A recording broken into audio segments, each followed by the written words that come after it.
During dinner, the man suddenly realized that he and his wife had finished eating, but their son hadn't touched his food at all. Remembering the rat poison his son had just bought yesterday, an ominous feeling washed over him. He quickly grabbed his son by the collar to question him, but at that moment the poison took effect. The woman tried to call for emergency help, but the phone line had already been cut by their son. In less than a few minutes, the man collapsed and died. Seeing her husband's tragic death, the woman grabbed a knife and went after her son. But then the poison in her system also kicked in, and she too fell to the ground dead. But why would the boy kill his own parents? It turned out the boy was autistic. A few nights earlier, he suddenly heard a voice coming from inside the walls, telling him to be careful of his parents. At first the boy thought he was dreaming, but the next day at school, he was bullied by some thugs. After returning home, the voice from the walls immediately comforted him, which gave the boy great solace, and the voice also told him how to get revenge. So the next day, when the bully wasn't paying attention, the boy pushed him down the stairs, causing the bully to suffer compound fractures in both legs. This made his father furious,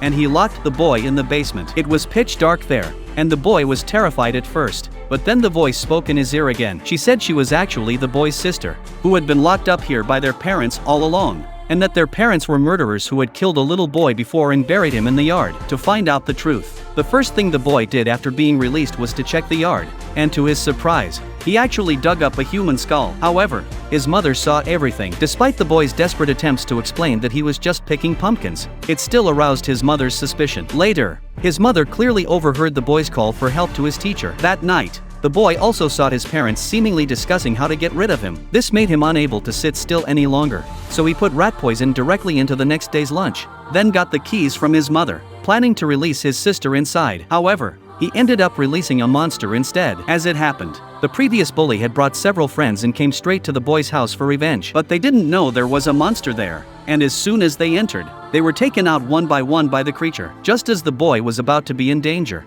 the teacher arrived at the crucial moment. Working together, the boy and the teacher finally managed to lock the monster back in the basement.